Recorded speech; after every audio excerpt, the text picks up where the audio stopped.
Bem-vindos e bem-vindas de volta à nossa análise. Este é o segundo episódio da nossa série Destrinchando o Código de Mineração Brasileiro. Olá. Da última vez, nós começamos a mapear o terreno, né? Hoje, vamos um pouco mais fundo. Isso aí. Hoje a gente vai olhar as bases na Constituição Federal e os detalhes dos regimes de pesquisa e lavra. Usando a própria Constituição e o Decreto-Lei 227 de 67, o Código como fontes. Exatamente. Vamos ver como a lei maior define os princípios e como o código transforma isso assim, nas regras do jogo para quem quer explorar os recursos minerais do país. Certo, a ideia é clarear quem é dono do quê, né? Como se consegue o direito de procurar e extrair minérios. E quais as responsabilidades nesse processo todo? É fundamental entender isso. Perfeito. Então, começando pela base de tudo, a Constituição. Ela garante direitos gerais, como a propriedade, mas estabelece algo crucial para a mineração. Sim, que é o fato de que os recursos minerais, o que está no subsolo, são bens da União. Isso é chave. Então cria uma separação clara. Uma coisa é ser dono da terra, outra é o direito sobre o minério que está nela. Exatamente. Essa separação é a chave. A Constituição diz que só a União pode criar leis sobre jazidas e minas. Só a União. Mas, ao mesmo tempo, ela divide tarefas, sabe? União, estados, DF, municípios, eles têm responsabilidades comuns. Como registrar e fiscalizar as concessões, por exemplo? Isso. E também proteger o meio ambiente, claro. Isso é um dever de todos os entes federativos. Entendi. E como isso se encaixa na economia? A Constituição fala em valorizar o trabalho, a livre iniciativa. Sim, mas também a função social da propriedade e a defesa do meio ambiente. Ou seja, a mineração não opera num vácuo, né? Tem que seguir esses princípios todos. Faz todo sentido. E aí entra o artigo 176 da Constituição, que é central para a gente aqui. Ele reforça: as jazidas pertencem à União. Mesmo em terra particular. Mesmo em terra particular. Quem recebe a concessão, que tem que ser brasileiro ou empresa com sede aqui, ganha o direito sobre o produto da lavra, o minério extraído, mas não sobre a jazida em si, entende? Entendi. O direito é sobre o que se tira, não sobre a fonte. Exato. E a pesquisa e a lavra dependem sempre de autorização ou concessão da União. E o dono da terra onde tudo acontece? Como ele fica nessa história? Boa pergunta. A Constituição garante a ele uma participação nos resultados da lavra. Isso está lá no parágrafo 2º do 176. E outra coisa importante. Quem recebe autorização ou concessão não pode simplesmente repassar para outro, não. Precisa da aprovação do governo. Certo, tem um controle. Tem. E um ponto ambiental que é fundamental: a obrigação de recuperar a área degradada pela mineração. Isso é um comando constitucional direto, tá no artigo 225. E no caso de terras indígenas, é diferente? Sim, é bem específico. A exploração mineral ali depende de autorização do Congresso Nacional, depois de ouvir as comunidades afetadas, e elas têm direito à participação nos resultados também. Ok, essa base constitucional ficou clara. Agora, como o Código de Mineração de 67 organiza a prática disso tudo? Ele veio para modernizar as regras, né? Isso, o Decreto-Lei 227. Nele, a União administra os recursos minerais. O Código define diferentes formas de aproveitar esses recursos, mas vamos focar nas duas principais hoje. Que são a autorização para pesquisar E a concessão para minerar, a lavra, propriamente dita. A autorização de pesquisa é dada pela ANM, Agência Nacional de Mineração, através de um alvará. e a concessão. A concessão de lavra, que permite a extração, é formalizada por uma portaria do ministro de Minas e Energia. O código também define termos-chave, tipo jazida, que é a reserva mineral com valor econômico. E mina, que é essa jazida quando já está sendo explorada. Certo. Exato. Bom, então vamos começar pela pesquisa. O que ela envolve exatamente? Olha, a pesquisa é a fase de investigação técnica. São todos os trabalhos, sabe? Geologia, geofísica, sondagens, análises químicas, tudo para confirmar se existe mesmo uma jazida ali e se ela é viável economicamente. E quem pode pedir essa autorização de pesquisa? Brasileiros, pessoa física ou empresa podem pedir junto à ANM, mas tem que apresentar um requerimento bem detalhado. Um plano de trabalho, orçamento, essas coisas.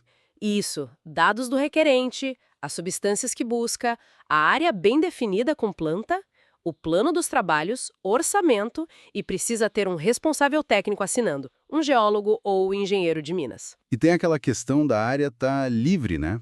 Fundamental, o direito de prioridade. Quem chega primeiro com o pedido certinho para uma área que não tem nenhum processo anterior em andamento, geralmente tem a preferência. E essa autorização vale por quanto tempo? Tem um prazo? Tem sim, normalmente de 1 a 3 anos e pode ser prorrogada uma vez. Durante esse tempo, o titular tem obrigações. Como pagar taxas? Sim, pagar taxas anuais por hectare, executar o plano de pesquisa que foi aprovado e, no final, apresentar um relatório bem completo. E a relação com o dono da terra, o superficiário, se a pesquisa precisar ocupar a terra dele. O papel do superficiário é sempre em responder à solicitação da pesquisa mineral. Ele pode negociar com o titular faixas podadas ou compensadas por serviços executados. No entanto, ele não pode impedir a pesquisa mineral caso seja liberada pelos órgãos. Aí o titular da autorização tem que negociar, paga uma renda pela ocupação e indeniza por qualquer dano que causar. Se não chegarem num acordo, aí vai para a justiça decidir os valores. Ok. E o resultado da pesquisa? O relatório final? O relatório pode ser aprovado se mostrar que a jazida é viável, pode não ser aprovado se os dados forem insuficientes, ou pode ser arquivado se concluir que não tem jazida ali. E se for aprovado? Se for aprovado, o titular ganha um prazo, geralmente 1 ano, que pode ser prorrogado, para dar o próximo passo: requerer a concessão de lavra. Ah, aí sim chegamos na fase de extração à lavra. Exatamente. Lavras são as operações para aproveitar industrialmente a jazida, desde tirar o minério do solo até o beneficiamento inicial. E para conseguir a concessão de lavra, o pré-requisito é ter feito a pesquisa e ter o relatório aprovado pela ANM. Indispensável. O pedido de concessão vai ao ministro de Minas e Energia. Precisa ter informações da empresa, descrição da área, prova de que tem capacidade financeira para tocar o projeto. E o mais importante que você mencionou antes, o Plano de Aproveitamento Econômico, o PAE. Isso, o PAE. Ele detalha como a mina vai operar. Método de mineração, instalações, segurança, tudo. Se estiver tudo certo, a concessão é oficializada pela portaria ministerial. E imagino que quem recebe essa concessão tenha, assim, muitas responsabilidades, né? Muitas, e são bem sérias. O código pega pesado nisso. Tem que começar os trabalhos em 6 meses depois da publicação da portaria. 6 meses? É rápido. Tem que seguir o PAE aprovado à risca, só pode extrair os minerais que foram autorizados na portaria. Se achar outras substâncias no meio do caminho, tem que comunicar imediatamente. E a segurança? E o ambiente? Tem que seguir todas as normas técnicas e de segurança do trabalho e tem que evitar a chamada lavra ambiciosa. Lavra ambiciosa. O que é isso? É quando se extrai o minério de um jeito que prejudica o aproveitamento futuro do resto da jazida, sabe? Tipo, extrair só a parte mais rica e abandonar o resto, tornando inviável pegar depois. Isso é proibido. Entendi. Além disso, claro, responde por danos a terceiros, tem que cuidar do meio ambiente, evitar a poluição da água, do ar e apresentar um relatório anual de atividades para a ANM. Uau! E se precisar parar os trabalhos por um tempo? Qualquer interrupção por mais de 6 meses seguidos precisa ser justificada e autorizada pela ANM. Não pode simplesmente parar. E dá para transferir a concessão para outra empresa? Dá, mas não é automático. Precisa ser averbado lá na ANM e o novo titular tem que provar que cumpre todos os requisitos legais, financeiros e técnicos. Bom, então, para a gente amarrar as pontas, a União é a dona dos recursos minerais no subsolo. Sim. Mas ela autoriza e concede a particulares, brasileiros ou empresas daqui, o direito de pesquisar e minerar. Isso, através desses regimes que a gente viu, autorização para pesquisa, concessão para lavra. E cada etapa tem regras bem claras, requisitos técnicos, financeiros e obrigações que continuam durante todo o processo, incluindo as ambientais e sociais. Exatamente. E fica talvez uma reflexão para a gente levar daqui, né?